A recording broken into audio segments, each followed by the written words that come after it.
All right. Let's see here. Let's record.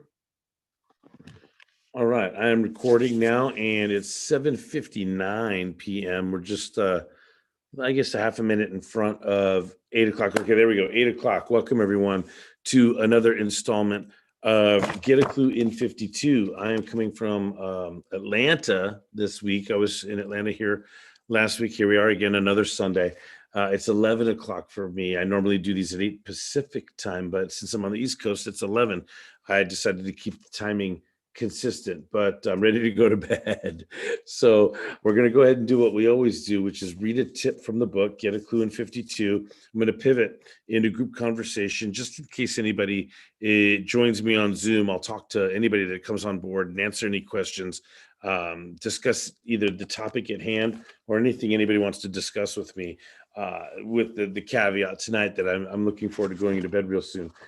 So the book, Get a Clue in 52, I originally published it self-published in 2019. Then in 2020, before COVID hit, I decided I wanted to read one tip every single Sunday night from the book and then pivot into group conversation. And I live streamed that into a Facebook group, Get a Clue in 52. So if you're watching on Get a Clue in 52 or on Facebook, hello to you. This year, what we're doing is we're live streaming onto my YouTube channel, Watch Get a Clue. And I had been doing lives also and looking at two different cameras, but tonight we're just going to stream into YouTube and make sure that we get all 52 tips recorded into YouTube, and so forth. So I'm not going live on Facebook tonight.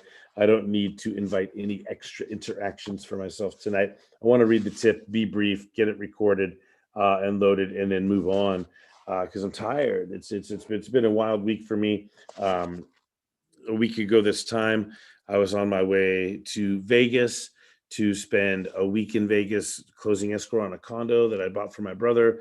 If you guys have been following along week by week by week, I refinanced my parents' house. They passed in September, so I did a cash out refi. Wanted to take that money and get a condo that my brother could move into, which was right sized for him because living in my old parents' house, too much house for him. So we got that condo under contract and escrow was set to close last week, but I'm here in Atlanta. So I flew back to Vegas, and my good friend, colleague, brother, co-worker, spiritual partner. I mean, this guy's just amazing. Joey Falcone.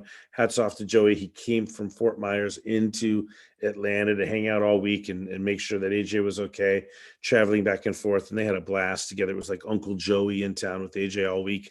And then I got back to town yesterday morning, and Joey left to go back to Fort Myers earlier today. And AJ had a great baseball game today. He had a game tying triple in the bottom of the seventh. It was a hugely dramatic accomplishment after lightning and rain delays and all. So it's been a long day. It's been a long week.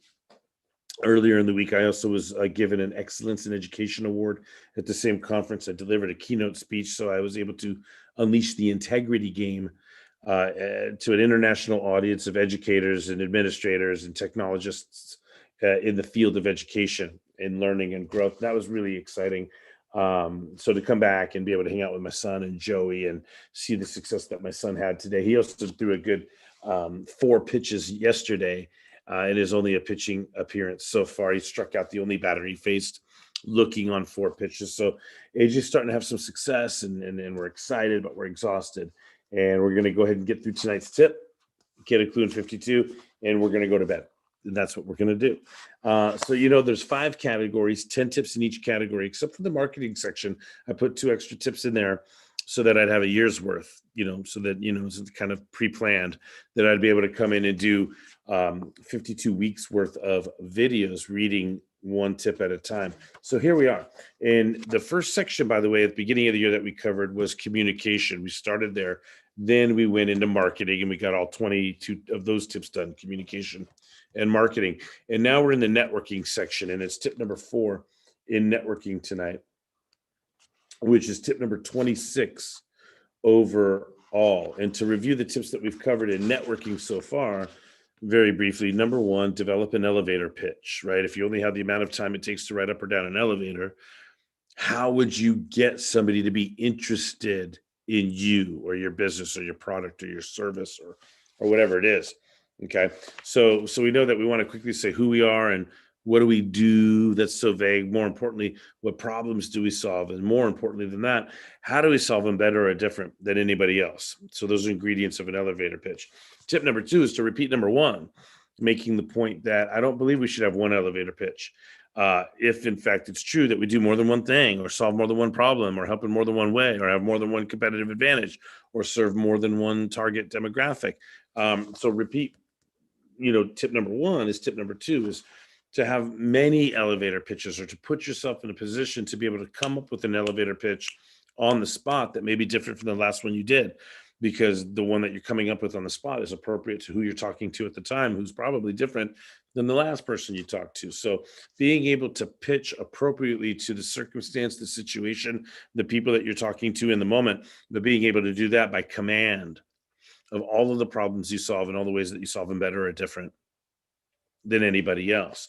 Tip number 3, then, which we talked about last week, which is learn and master active listening skills. There's a typo actually in the book itself that says marketing. It should say listening.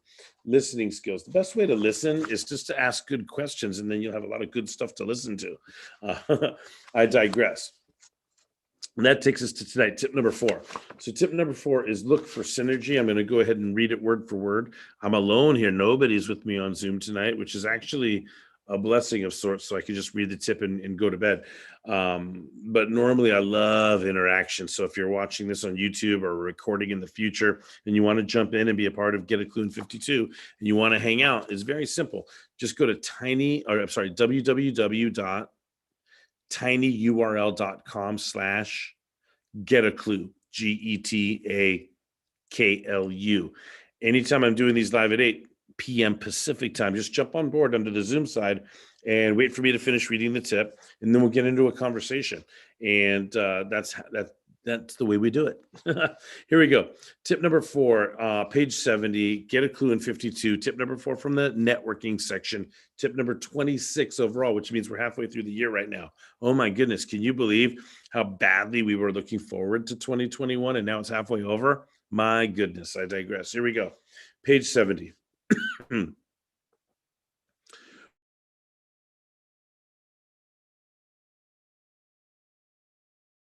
Purposes along the lines of feed 2 birds with 1 grain. Don't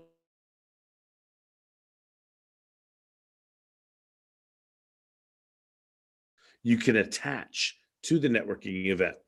Is there an errand you can?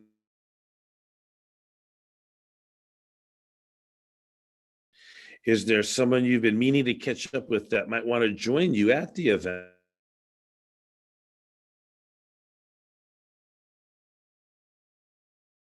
Or a piece on the player's board?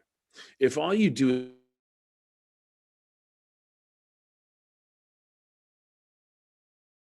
is host venues or other attendees boards. Does that make sense? I hope you guys got that. I'm going to say it again. If all you do is attend a networking event, you are just a piece on the organizers or speakers or sponsors or hosts or venues or other attendees boards. If, however, attending a networking event is a piece on your board because you've intentionally attached other moves to attending the event, now you're the player. Write down the next networking event you will attend and then brainstorm all the other things you can get done / achieve in and around the attending of that event. Go. All right, that's it. That's the tip. Imagine the next networking event you want to go to, and then imagine what else you can get done in, around, before, after, during, with, through that event. See how much synergy you can create out of that event. How much else you can get done. It would be easy and fun to elaborate and come up with more examples and to dialogue. It would be easy to do that if there were other people on board live with me. But again, to stay true to what I said at the outset, I'm a little tired. It's 11:09 local time in Atlanta after, God, I was in Atlanta last week. I was in Vegas this past week, and now I'm back in Atlanta. So I'm tired. But I wanted to stay true and make sure we got number 26. Tip number 26 overall is now recorded. It is number 4 in the networking section, and it's about synergy. What else other than just attending event can you get done on the way to, during, or after that event? Be creative about it, be thoughtful about it, and you're on your way to more efficient, more productive, more rewarding networking. This is Jeff Klubeck signing off with another installment of Get a Clue in 52. Thank you guys so much for being loyal and devout fans. And go ahead and comment or question or like or share. And we'll see you next week.